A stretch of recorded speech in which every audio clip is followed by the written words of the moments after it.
Halo semuanya, jumpa lagi di kelas Bitcoin, Bincang Bitcoin bersama saya Deres kita dan Dimas. Dimas. Wah ini minggu atau bulan yang sangat menarik ya Dim ya. Mungkin teman-teman yang memperhatikan harga itu kayak naik roller coaster banget. Oh, iya nih, gila banget memang kayak aku sih sampai FOMO gitu, nggak bisa tidur, gimana nih, gimana, mau kerja susah, ngecek harga terus. Kita kaget terus. Tapi ya maksudnya ini menurutku sangat sangat menarik ya, belum pernah I don't think ini pernah kejadian di halving sebelumnya.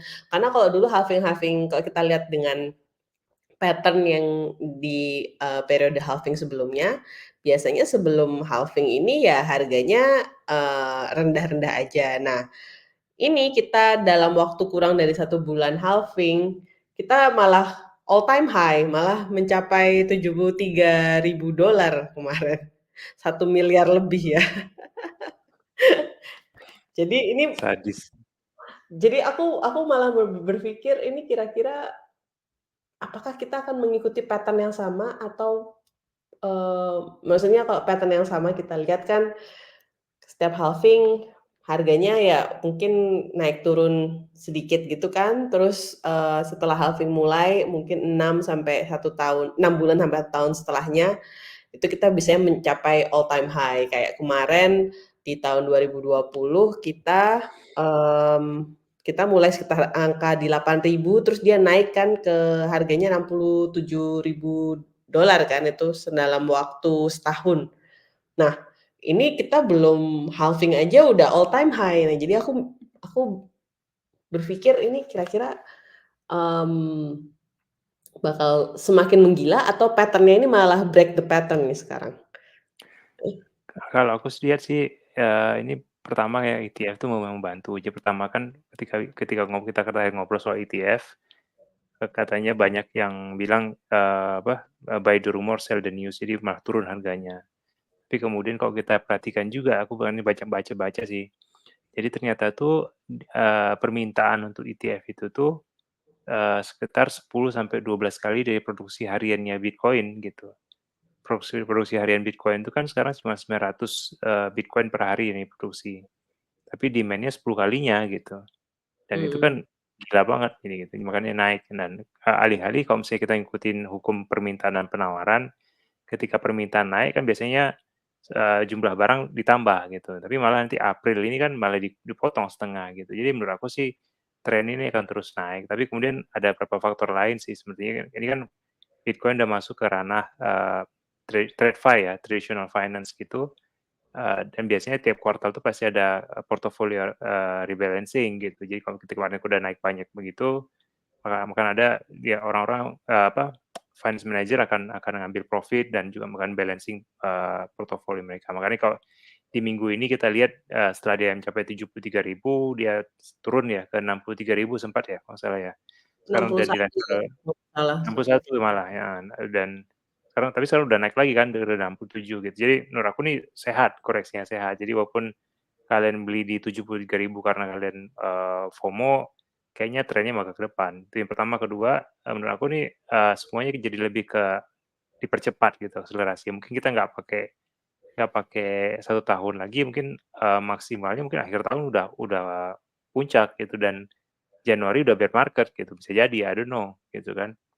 Tapi Mmm, tahun ini kan ada election, US election ya, biasanya secara mmm, sejarah US election di bulan, November, Januari gitu kan, atau November sampai Januari, ya udah pasti nggak pengen ada resesi, jadi pasti nggak ada peningkatan liquidity, semua it's all about liquidity sih, jadi kayaknya masih lebih dari Januari, mungkin bulan Maret, bulan April gitu, itu sih pendapat. Menurut kamu gimana? menurut aku sih menurut aku kita kita bisa mengira-ngira tapi, eee, yang namanya masa depan tuh kita nggak pernah tahu apa yang akan terjadi ya. Maksudnya kayak, apalagi election election Amerika Serikat yang baru ini kan juga cukup sengit ya, siapa pemenangnya nanti itu bakal bener-bener ngefek banget sama perekonomian dunia gitu. Bahkan hari ini aja, mmm Tadi sempet aku baca katanya pemerintah Fed kan harusnya mengumumkan soal, interest rate-nya kan, apakah mau dikurangin atau enggak gitu. Tapi, hari ini tetap tidak maksudnya, interest rate tetap sama gitu, jadi belum ada perubahan sama sekali. Makanya harganya naik gitu. Mungkin kalau misalkan interest rate-nya misalkan di-cut atau, ditinggiin tuh mungkin bakal ngefek banget sama Bitcoin price ya. Jadi bener aku ngerasa election nanti itu bakal ngefek, tapi aku juga ngerasa bahwa yang kita rasakan saat ini itu adalah efek dari begitu banyaknya, uang yang dicetak oleh pemerintah Amerika Serikat semenjak dari tahun 2020 hingga sekarang gitu ya. Jadi more, apa ya, bisa dibilang dolar makin lama makin makin melemah gitu dibandingkan dengan Bitcoin gitu. Kita lihat aja gitu Bitcoin sekarang kayaknya 67.000 dolar gitu kan. Yang mana kalau waktu dulu aku pertama kali beli Bitcoin tahun 2016 tuh harganya satu Bitcoin $600. Itu aja aku rasa udah kayak gila ini aset Wow, harganya $600, sekarang $60.000 gitu. wow, berarti kamu udah bisa beli rumah dong Dea sekarang? Sayangnya waktu itu aku, paper hand. Sayangnya waktu itu paper hand. Karena ya itu mungkin kayak kayak sekarang yang kita lihat kan 73.000 orang-orang yang kemarin nyangkut di pucuk di angka 67 ngerasa kayak, "Oh, aku harus take profit," gitu ya. Sama waktu itu aku ngerasa, di saat buluran, "Wah, ini aku kaya banget." Akhirnya aku jual tuh Bitcoin-nya. Dan kebanyakan seperti orang-orang yang lama kayak, "Oh, menyesal," gitu, "kenapa aku menjual?" Ya tapi tetep tetep ya, maksudnya, aku mendapatkan benefit yang waktu waktu itu aku jual, cuman memang Bitcoin ini lebih bagus kalau kita diamond hand, kalau kita tuh tetep megang gitu ya, maksudnya untuk jangka panjang, kalau bisa nggak usah diutak-atik lah gitu. Karena ya who knows gitu dari 2016 sampai 2024 berapa itu? 8 tahun ya? Berapa sih? 2000 Iya 8 iya 8 tahun, 8 7 tahun ya? tahun, 7 tahun.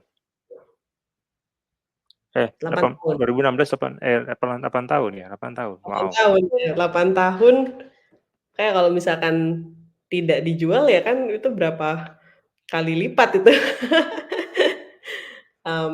But anyway, ini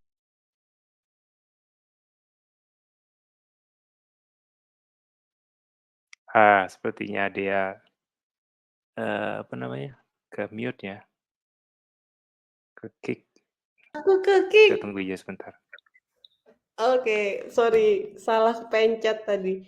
Kamu Anyway, anyway, anyway, tetap recording-nya, ya kita, eee, jadi yang kita mau bicarakan hari ini kan tentang perkiraan harga ini nanti di 2024 seperti apa gitu kan, dalam waktu setahunan ini.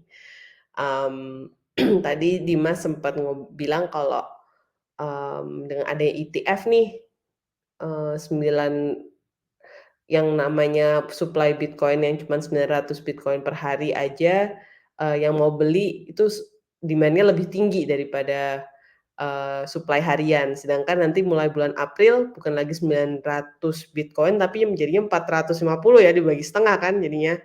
450 iya, Bitcoin tapi yang mau beli kalau harganya konstan berarti 20 kali lipat lagi gitu orang yang mau beli. Nah ini, ini jadi motivasi ya kalau bisa dibilang motivasi buat kita, terputus. Kamu nge-freeze. Oke, kita kenapa tadi? Lanjut. ini jadi motivasi buat kita jangan mau kalah sama perusahaan-perusahaan besar ya. Maksudnya kalau, kalau memang masih ada, dana, ya, segera beli Bitcoin, mumpung masih belum halving gitu. Jadi masih ibaratnya supply-nya ini masih belum begitu berkurang gitu. Kalau aku lihat sekarang aja, supply Bitcoin itu sudah yang terdistribusi itu sudah 93% dari total distribusinya Bitcoin. Jadi, teman-teman kan tahu sendiri nih kalau Bitcoin itu total maksimum supply-nya kan 21 juta. Nah sekarang yang sudah dikeluarkan, yang sudah di-mining itu 19,6 juta. Jadi masih Wow. sisa sekitar berapa itu, satu komaan ya, 1 komaan lah ya. Tapi ini Bitcoin ini bakal terakhir didistribusikan itu di tahun 2140. Jadi ya sebenarnya Mhm. masih masih cukup lama ya untuk semua Bitcoin itu dikeluarkan. Nah, berarti makin makin lama, makin tahun itu semakin banyak orang mengenal Bitcoin, semakin banyak orang yang pengen mendapatkan Bitcoin, tapi Bitcoin-nya makin lama makin sedikit nih, gitu. Iya. Ini aku mau mau share sedikit nih, ini menarik sih karena ada kemarin temanku dia, trader gitu, trader tuh dia kalkulasi sendiri hitung-hitungan dia nggak tahu gimana caranya. Dia bilang itu, saat ini hingga tahun 2034, which is berapa cycle lagi tuh ya, 2 cycle lagi ya, 2028, 2034 ya. Iya, heeh. Itu saatnya kita mengumpulkan sebanyak-banyaknya Bitcoin gitu. Karena nanti menurut perhitungan dia di 2034, Bitcoin itu udah sangat berharga banget dan orang-orang tuh nggak mau, jual Bitcoin-nya lagi gitu. Mereka lebih lebih prefer untuk, jadikan kolateral, jadi sebagai jaminan gitu, untuk take loan segala macam. Dan saat sekarang lah kita harus kumpulkan semua gitu. Dan itu menurut aku sih bullish banget sih, termasuk dia ngitung-ngitung juga, berapa sih, harga Bitcoin di cycle ini ya, sampai di puncaknya gitu. Menurut kalkulasi dia, agak bearish sih, dibandingkan Samson Mao ya. Samson Mao kan 1 juta katanya gitu kan. Tapi menurut dia sih paling maksimal banget 300 ribuan gitu. Kalau kita lihat di cycle kemarin, si S2F itu kan siapa sih, Plan B itu kan bilang 300 ribuan, tapi kita cuma nyampe, 60 ribuan gitu ya. Dan Mhm. possibly sekarang mungkin kita nyampe 300 ribuan juga, tapi I don't know, maybe di Februari atau di April, I don't know, let's see. Tapi itu juga sih maksudnya untuk melihat harga ini banyak faktor ya, Dim, ya. Maksudnya nggak hanya sekedar melihat tren sekarang, kita juga harus melihat, mmm, ya situasi makroekonomi, tentang geopolitik, perang gitu. Kita kan, itu adalah faktor-faktor di luar kendali atau kalkulasi, umum ya, pada umumnya.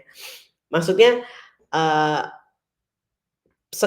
di tahun ini aja tuh Bitcoin udah mencapai all time high di banyak negara, karena mata uang banyak negara ini sekarang makin menurun.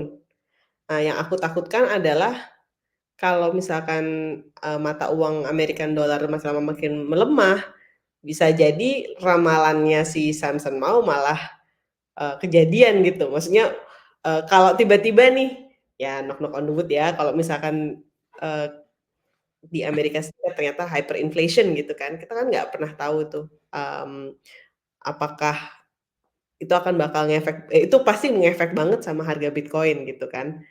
Tapi nilai dari dolarnya, tidak tidak sama seperti nilai dolar sekarang gitu. Nilai dolarnya mungkin Hmm. Kalau aku punya perspektif berbeda ya. Jadi kalau kita melihat dari kacamata US dollar aja gitu, ini kita ngomong sedikit makroekonomi ya. Dari mmm, US dollar aja mungkin itu bisa terjadi karena semakin banyak supply. Tapi yang terjadi adalah sekarang kita tuh hidup di dunia di mana dolar itu ada di mana-mana gitu. Jadi ketika sekarang situasi sekarang adalah di Amerika tuh suku bunganya itu udah 5%. Tapi di negara-negara lain mereka menurunkan suku bunga mereka gitu. Kayak di Swiss ya, dia menurunkan suku bunga, di Indonesia dan macam-macam. Dan duit-duit itu larinya kemana? Larinya mereka memarkir dana di US dollar karena mereka lebih pilih beli beli bonds-nya Amerika dengan dapat 5% dibandingkan negara mereka cuma dapat 2%, 3%, 4%. Alhasil dolar tuh masih jadi strongest currency gitu. Kecuali nanti ketika Amerika mulai cut rates, nah itu baru dananya berakhir. Jadi saat ini liquidity banyak mengalir ke Amerika dan bonds juga ke Amerika, jadi US dollar masih strong. Makanya kita lihat, kenapa Bitcoin naik, mungkin aku melihatnya itu satu perspektifnya di negara-negara yang, interest rate-nya rendah, mereka punya 2 pilihan, beli US dollar atau beli Bitcoin. Rakyatnya mungkin nggak beli Bitcoin, tapi negara akan beli, bonds-nya Amerika gitu yang tentu yang, fund manager yang sudah sophisticated gitu ya, yang bisa beli bond Amerika. Tapi yang bagi yang rakyat jelata gitu, macam seperti kita, ya kita beli Bitcoin gitu untuk tabungan. Betul, tapi juga, maksudnya gini kayak, kalau tadi kamu kan bilang bahwa banyak negara-negara sekarang cut interest rate ya kan, dan semua uang akhirnya larinya ke dolar ya kan. Mereka mungkin lebih, memilih untuk investasi di mana bunganya lebih tinggi. Nah, tapi juga kemungkinan besar negara-negara ini juga bisa jadi larinya ke Bitcoin juga gitu. Jadi Bitcoin makin demand-nya makin tinggi. Jadi bukan hanya sekedar, traditional finance aja atau perusahaan besar atau individu, country pun juga rebutan untuk, accumulate Bitcoin. Menurutmu kayak gitu bakal bakal nge-push maksudnya akhirnya Wah, mungkin nggak sih kalau misalnya akhirnya dolar itu jadi, less, apa ya, kurang diminati dibandingkan dengan Bitcoin gitu? Kan maksudnya kita tahu sendiri nih kalau misalnya kita pakai dolar atau negara-negara pakai dolar, negara-negara itu pasti harus, tunduk sama sanction-nya Amerika gitu kan, peraturannya Amerika. Nah, sanction Amerika ini kan, jadi senjatanya Amerika ya. Maksudnya, "Oh, kamu, kalau misalnya kamu nggak mau main aturanku, ya aku kenakan sanction, dan kalau kamu udah kena sanction, udah itu negaramu, menderita," gitu kan. Nah, banyak negara-negara yang tidak suka dengan sanction-nya Amerika Serikat ini, makanya kan ada, apa, BRIC ya, BRIC gitu. Nah, tapi, menurutku sih Bitcoin bisa jadi, eee kayak semacam, apa ya, bukan perlawanan sih, tapi, suatu hal yang bisa dilirik oleh negara gitu, yang di mana mereka tidak akan, terkena yang namanya sanction, yang seperti Amerika ataupun misalnya kayak BRIC kan pasti juga, mereka bisa membuat sanction sendiri tuh kalau, dengan mata uang BRIC gitu kan. betul. Seperti Itu bakal bullish banget sih, dan ini kan, salah satu mimpi aku juga Indonesia tuh bisa jadi salah satu negara yang menambang Bitcoin gitu ya. Jadi kita kan memang surganya, renewable energy gitu, dan kalau ini dipakai, ditambang gitu, dan kita punya sebuah konsep yang udah jalan, bakal ngeri banget sih. Karena, kan selama ini pemerintah tuh banyak menjanjikan hal yang gratisan gitu. Tapi sumber pembiayaannya dari mana, itu nggak ada yang pernah nanya gitu. Tapi kalau kita perhatikan sumber pembiayaannya pasti ada 3, inflasi pasti naik, hutang bertambah, kemudian defisitnya melebar gitu ya kan, gitu kan, gitu. Jadi pajak naik juga, artinya pajak juga naik gitu kan, semua semua ya, orang menderita gitu kan. Nah, ini ada alternatif keempat kita, kalau misalnya kita Indonesia menambang, walaupun pemerintah nggak percaya sama Bitcoin, eee, mereka bisa langsung beli, langsung jual kan gitu kan, jual dan dapat, free money 24 jam tuh selama setahun gitu. Terus yang ketiga juga, kalau aku sih dengan pemerintah menambang Bitcoin itu luar biasa banget sih, dan tadi aku lupa lagi apa yang mau aku bilang. Ya tapi yang penting sih, bullish banget sih kalau pemerintah bisa menambang Bitcoin hampir di seluruh dunia, ya gitu mmm. sih. Ya, maksudnya pemerintah di ini aja baru terakhir kita dengar kan Ethiopia nih, mereka punya banyak renewable energy dan mereka, pemerintahnya mau ikutan menambang Bitcoin. Ya kan kita udah tahu kayak negara seperti Bhutan, negara-negara kecil ini udah pada juga menambang Bitcoin gitu kan. Jadi jangan jangan sampai Indonesia yang punya banyak sumber dayanya tapi tidak diberdayakan, ya kan? Karena kalau Betul. misalkan kalau kita kan ngomongin ini kan kita temanya adalah ngomongin tentang harga, tentang ngumpulin Bitcoin gimana gitu kan. Kalau misalkan, teman-teman, mungkin mempelajari tentang Bitcoin mining, intinya kan, menambang Bitcoin ini kita selain yang namanya memverifikasi transaksi Bitcoin, tapi kita juga dapat reward Bitcoin baru nih, Bitcoin yang tadi tuh yang masih sisa 1, berapa sekian Bitcoin, kurang kurang 7% yang belum belum ditambang itu. Nah, mmm, kalau kalau misalkan kita, menggunakan atau mencari Bitcoin itu dengan menambang, itu sebenarnya, eee, uang yang kita bayarkan untuk pembiayain operasional ya, operasional menambang Bitcoin itu 75% lebih murah untuk mendapatkan Bitcoin daripada beli Bitcoin di exchange. Jadi Wow. mungkin kalau misalkan sekarang harga Bitcoin 60.000, satu Bitcoin 66 ya, $60.000, kamu nambang Bitcoin itu harga satu Bitcoin itu cuma $15.000 gitu. Jadi kan diskonnya Oh, kan lumayan gede gitu. baru Karena tahu aku tuh deh. hah? Baru tahu aku itu. Iya, karena apa?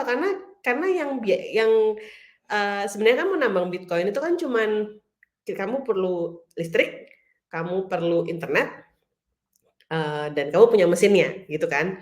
Eee, Ya kalau kita ngomongin bisnis kan berarti intinya gimana caranya, mesin ini terus jalan supaya, mesin ini paling tidak bisa break even ataupun profit dari biaya operasional yang dikeluarkan. Nah, biaya operasionalnya apa? Biaya operasionalnya ya equipment tadi, sama listrik. Nah, tapi kalau misalkan listriknya bisa dapat murah banget, ya berarti intinya kamu tuh membeli Bitcoin dengan membayar listrik gitu kan. Nah, jadi kalau dihitung-hitung memang seperti itu, lebih murah banget kalau misalkan bisa menambang Bitcoin, kamu dapat harga harga listrik dan harga operasional yang kamu bayarkan itu 75% lebih murah daripada kamu cuman beli. Nah, Nice. kalau mungkin teman-teman di sini yang, aku pernah sih dengar, sebenarnya memang banyak yang bilang kalau, ya di Indonesia, harga listriknya memang mahal, memang betul, tidak semurah kalau kita mau pakai kayak PLN atau, pakai listrik PLN itu rate-nya, memang, eee, tidak profitable gitu kan. Tapi, eee, masih ada sih orang-orang yang masih menambang Bitcoin dengan menggunakan listrik PLN dan menurut mereka, mereka bukan mencari, bukan mencari yang kayak, bisnis ya, yang mana bener-bener, menghitung return of investment dari equipment mereka gitu.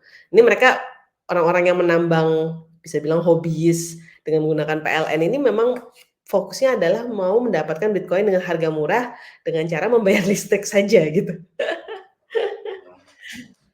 Jadi Ah, nice, nice, nice. Jadi, mungkin ini bisa dieksplor gitu kan buat teman-teman yang, mungkin penasaran sama mining gitu. Coba explore, cari tahu koneksi, siapa tahu, kita bisa mendapatkan akses listrik dengan murah gitu kan. Karena ini the beauty of Bitcoin mining gitu, bahwa Bitcoin mining itu selalu nge-push kita untuk, mencari energi yang paling efisien. Karena reward-nya adalah mata uang yang paling sempurna, yaitu Bitcoin gitu kan. Jadi jadi insentifnya ada nih gitu. Maksudnya kan pemerintah Hmm. Indonesia bilang kita harus, jadi renewable energy, tapi kalau nggak ada insentifnya, kayak orang kan jadinya kurang termotivasi gitu. Nah, kalau misalnya ada insentif seperti Bitcoin gini kan, kita jadi bisa mikir, kita bisa mencari nih, sumber-sumber energi yang renewable tuh di mana aja. Bener banget sih, bener banget. Tapi satu hal yang kita nggak perlu yang jadi gimana sih strateginya dia untuk ngadapin kenaikan Bitcoin ini supaya kita tetap untungnya, cuannya maksimal itu? Kan tadi menambang udah, beli udah, kira-kira apa sih dari misalnya personal finance apa yang mungkin kita bisa lakukan gitu ya, untuk kita bisa tetap cuan gitu? Ya sebenarnya sih kalau untuk, eee, ya apa, yang paling paling sederhana yang selalu kita obrolin adalah ya sudah, Bitcoin ini lebih kita gunakan sebagai saving technology, ya kan. Karena dia ini sangat terbatas, jadi Bitcoin itu ibaratnya kayak tambal dari, bak yang ember yang bolong-bolong. Benar, karena kita sekarang ini kan ibaratnya, dengan menggunakan, uang yang terinflasi ini, kita tuh kayak punya ember yang, eee, ada lubangnya gitu. Jadi mau masukin air, airnya tuh selalu keluar. Makanya kayaknya nggak pernah cukup nih yang namanya, biaya hidup kok makin lama makin mahal gitu. Perasaan, udah mungkin berumah tangga, suami istri kerja, tapi tetap aja rasanya kok kurang cukup gitu ya, karena inflasi, karena embernya ini nggak ada tambalnya. Jadi Bitcoin ini adalah tambal dari ember kalian gitu. Jadi, berusaha untuk, ya kita meng-keep purchasing power kita untuk jangka panjang, untuk jangka panjang. Nah, jadi yang paling paling gampang sih adalah ya berusaha untuk menabung menabung, uang yang mana kalian, nyaman ya. Maksudku kalau aku pribadi sih aku pakai metode, ini 10% kalau aku ada, duit masuk, ada gaji gitu, 10%-nya aku pakai buat nabung, Bitcoin kayak gitu. Jadi ini adalah, angka yang menurutku, nyaman buat aku misalkan kayak gitu. Mungkin ada teman-teman yang, "Oh aku nyaman nabung dalam, angka 20% aku nggak masalah, expense-ku setiap bulan 80% itu cukup gitu, 20% mau aku tabung buat Bitcoin." Oke itu bagus, tapi jangan pernah menggunakan uang panas yang kalian pikir bahwa, "Oh aku masukin Bitcoin sekarang, minggu depan mau aku tarik lagi atau bulan depan mau aku tarik lagi karena harapanku harga Bitcoin tuh bakal naik." Kalau kalian punya mindset seperti ini berarti kalian tuh bukan dalam mindset untuk menabung, kalian tuh mindset-nya gambling, berjudi gitu kan. Nah ini eee, jadi harus tahu dulu nih kalian tuh mau judi atau maunya nabung. Iya iya iya, bener banget, bener bener bener. Nah, dan juga tuh, nambahin JDH juga ya, itu menabung tuh nomor satu. Tapi menurut aku sih yang paling basic itu adalah, kalian tetap harus punya, cash gitu ya, untuk bisa menutup, kebutuhan kalian bulanan gitu. Jangan sampai kalian udah nabung Bitcoin, tapi kemudian diambil lagi Bitcoin-nya karena kurang gitu kan. Karena kurang duitnya jadi kalian cari lagi Bitcoin-nya gitu, itu yang pertama ya. Jadinya Jadi besar kalau besar misalnya kamu bisa jadi perbandingan. beli Bitcoin itu nggak mesti 10%, tapi bisa juga mungkin cuma 10.000, cuma 20.000 gitu ya. Tapi yang penting yang pertama tuh pastikan dulu bahwa, pengeluaran bulanan kalian itu tercukupi dari penghasilan kalian gitu. Kalau misalnya penghasilan masih kurang, berarti ya harus tingkatin lagi skill penghasilannya gitu. Nah yang kedua nih, karena kita lagi di masa bull market dan ini sangat menyenangkan gitu ya, kalau sudah bisa menabung, sudah punya, cash flow yang cukup. Kalau menurut aku sih yang paling penting tuh yang ketiga tuh harus jaga kesehatan. Kenapa? Karena biaya rumah sakit itu mahal. Bayangkan kalau misalnya kalian tiba-tiba kena DBD gitu ya, kena DBD atau kena tipes gitu, dan dan kalian nggak punya asuransi misalnya, kan otomatis kalian langsung ambil uang dari mana? Dari Bitcoin dong dicairkan gitu kan. Padahal Eee, bisa jadi Bitcoin-nya lagi turun, lagi koreksi, tapi masih dalam bull market gitu. Kita udah rugi 2 kali dong gitu kan. Atau misalnya Bitcoin-nya belum belum mencapai all time high baru, belum mencapai $300.000 misalnya, baru nyampe $100.000 dan kalian harus cairkan. Jadi ini pengalaman pribadi aku sih yang kemarin aku, baru dapat insight gitu. Jadi punya asuransi kesehatan itu penting, untuk menjaga-jaga diri kita. Jadi ibaratnya punya asuransi kesehatan itu kita memindahkan resiko, resiko, finansial kita itu ke orang lain gitu. Tapi kita bayar sedikit, kita serahkan orang lain, pas kita sakit, orang itu yang bayari, kita nggak pakai dari uang kita juga gitu. Ya itu sih kalau dari aku sih gitu, kalau dari kamu ada tambahan lagi nggak deh? ini Setuju nggak? mungkin makanya makanya kenapa jadi kalau teman-teman suka nih memperhatikan, Bitcoin Twitter ya kan banyak orang-orang tuh mendapatkan informasi tentang Bitcoin di Twitter. Itu jadi ada subculture yang berbeda ini, subculture tentang jaga kesehatan, harus weightlifting, makan sehat. Ini semua karena ya aku setuju katanya Dimas, maksudnya kayak kita, eee, benar maksudnya kita harus punya penghasilan yang cukup untuk meng-cover, biaya kita dan juga kita juga harus punya, ya entah itu asuransi atau tabungan yang memang kita pakai itu untuk emergency, kalau kita ada sakit atau tidak bisa bekerja gitu kan. Makanya tuh Bitcoin ini sebenarnya adalah saving-nya ya, maksudnya yang tidak tidak kita utak-atik gitu. Kalau jadi aku pernah baca nih ada buku namanya The Richest Man of Babylon. Aku nggak tahu pernah cerita atau enggak. Jadi buku ini tuh buku yang selalu dipakai di Amerika, untuk mengajarkan orang tentang finance. Bukunya tipis dan tuh kayak cerita tentang dongeng gitu, sebenarnya dongeng tentang orang terkaya di Babylon. Nah, di situ, yang Di dalam jadi ada orang ini dia ketemu nih sama, orang terkaya di negara Babylon ini kan, terus dia pengen belajar gimana caranya aku bisa jadi kaya. Nah, terus si orang orang terkayanya ini bilang bahwa, "Yang pertama kamu harus membayar dirimu sendiri, karena uang yang kamu dapat, itu bukan uang milikmu, itu miliknya landlord-mu, itu milik, mungkin sekolah anakmu, itu milik pembantumu," gitu. Nah, biasanya kita kalau misalkan, menabung itu biasanya kita ya udah expense-nya dulu terus sisanya baru ditabung. Nah itu salah, yang pertama adalah kita harus memprioritaskan diri kita sendiri, bahwa yang aku harus bayar adalah diriku sendiri, aku nabung dulu, terus sisanya itu baru kita mengatur mengatur expense kita juga gitu. Itu menurutku pandangan yang menarik sih, maksudnya pandangan menarik untuk melihat bahwa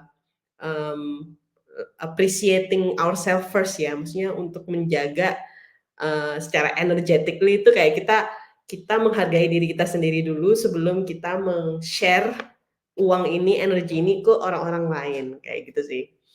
Um, jadi ya benar, misalnya jaga jaga kesehatan, pay yourself first dalam artian menabung dan ini uangnya jangan diutak-atik, tapi kamu juga punya tabungan atau asuransi yang, eee, bisa kamu pakai untuk kalau ada emergency supaya jangan sampai yang, uang yang ditabung atau yang, Bitcoin yang kamu tabung ini yang harapannya itu adalah untuk multi generation, itu malah harus kalian, gunakan gitu kan, itu kan sayang.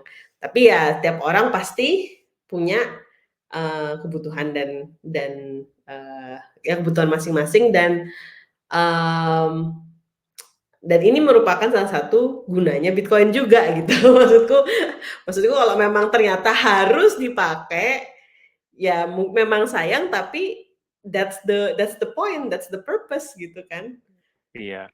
Jadi aku belajar juga tentang leverage, ada 3 macam leverage, yang kita bisa pakai mau jadi orang kaya. Pertama, kita leverage people, jadi misalnya dalam hal suatu kerjaan gitu ya, kalau kita bisa pakai orang lain yang skill-nya lebih lebih bagus, tapi kita bisa bayar lebih murah, itu kita lebih baik kita pakai itu gitu. Kedua, kita leverage time dengan artian kita, eee eee, gunakan tools kayak sekarang banyak AI, banyak eee aplikasi segala macam yang sebenarnya kita bisa mempercepat produktivitas kita tapi dengan waktu lebih sedikit gitu. Terus yang ketiga tuh leverage money, jadi dalam hal kita nggak perlu pakai uang kita untuk memakai sesuatu tertentu gitu. Jadi kita pakai uang orang lain dalam artian yang konteks yang kita pelajari sekarang, asuransi gitu, asuransi kesehatan, asuransi penyakit kritis, asuransi jiwa gitu.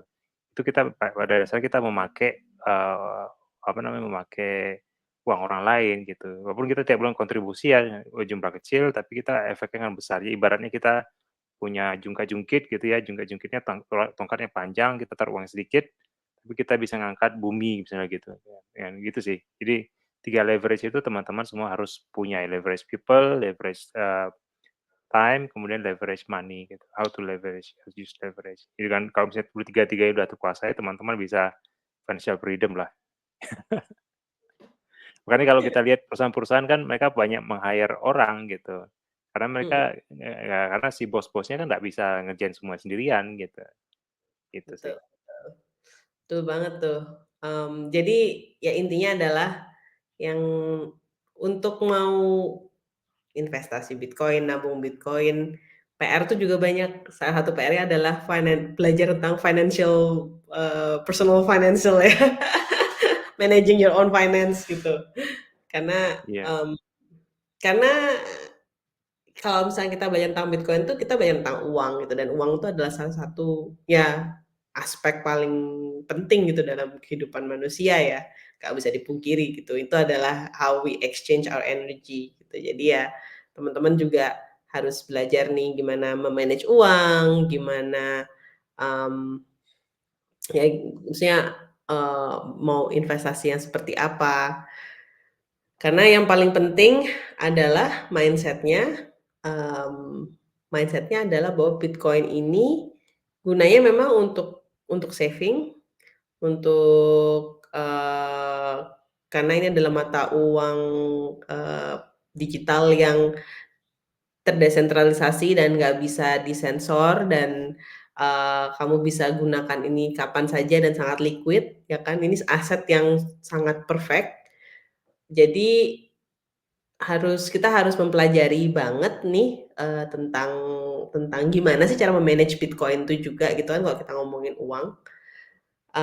Jadi ya itulah misi yang kita lakukan di kelas Bitcoin kan, Dim. Jadi kita punya banyak benar. resource, tentang Iya, Bitcoin gitu. Nah, itu yang pertama kalian harus belajar banyak tentang Bitcoin. Ini salah satu mengantisipasi kenaikan harga 2024 ya. Banyak belajar, jangan karena dengerin, influencer atau TikTok atau Instagram, "Oh ada ini jual, ini beli," gitu. Kalian harus tahu apa itu, ya kan. Terus yang kedua, jangan terpacu oleh FOMO, jangan terpacu oleh ketamakan ya, karena manusia ini cukup tamak. Jadi kalau udah ngelihat kayaknya, wah, harganya naik gitu, aku pengen cepetan jual gitu, atau aku pengen ikutan. Nah, kalau nggak tahu apa yang kalian lakukan ini bisa bisa berbahaya gitu buat betul, buat, finance kalian gitu. Dan betul. yang ketiga, ikutan meetup ya kan, kita, teman-teman di Bitcoin Indonesia juga banyak tuh, sudah ada beberapa meetup di 12 kota kan, ada yang di Surabaya, di Jakarta, di Bali gitu. Jadi, eee, kumpullah sama teman-teman yang sama-sama belajar nih sekarang gitu. Jadi jangan hanya dengerin YouTube, ketemu orang yang beneran gitu, belajar bareng.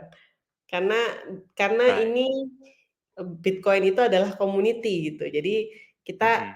kita ini kayak ibaratnya, mmm, apa itu, kayak kayak klub belajar bersama. Seluruh dunia ikutan klub belajar bersama. Kita belajar bareng tentang uang, kita belajar bareng tentang, mmm, teknologi, tentang kriptografi, pokoknya serulah gitu. Iya. Itu aku juga jadi ingat sih, mungkin kamu tahu nggak sih, Pak, Tung Desum? Dia tuh kayak, guru dari personal finance gitu. Dia ngasih suatu apa, alegori ya, perumpamaan yang sangat yang menyedihkan gitu. Jadi kita disuruh sekolah, tinggi-tinggi supaya bisa dapat kerja, tapi tidak diajarkan cara cari kerja gimana gitu ya kan. Yang pertama. Yang kedua, kita disuruh bekerja untuk mendapatkan uang, tapi tidak diajarkan cara, me-manage uang itu bagaimana di sekolah gitu. Jadi hal-hal seperti ini aku pribadi, aku mendapatkannya ketika belajar Bitcoin gitu. Dan, Mmm, setelah aku survei beberapa orang, ketika aku tanya orang-orang di meet up gitu, pertanyaan mendasar aja, "Apa itu uang?" Gitu. Mereka mereka langsung terdiam gitu. Jawaban pertama mereka pasti alat tukar. Tapi kemudian apalagi apalagi apalagi apalagi, nggak tahu gitu. Itu yang pertama. Yang kedua tuh yang masih terkesan sih artikel kamu sih dia mengenai secara rupiah itu kan. Ketika aku mention ke mereka dulu 1 gram emas itu sama dengan Rp2, kaget mereka. "Wah, masa iya?" "Iya," gitu. Jadi terus mereka sekarang baru sadar gitu. 1.100.000 ya? oh, Satu udah juta lebih ya sekarang? iya, 1,1 juta sekarang. Mmm, Mengerikan kan gitu, apalagi kalau dibandingkan sama Bitcoin gitu kan, berapa mmm, lagi, itu sih luar biasa. Ya itu sih dia dia. Jadi aku senang banget, kita bisa bareng-bareng belajar dan juga, teman-teman terus pantengin lah di komunitas Bitcoin ini. Jadi memang kita nggak pengen, menjual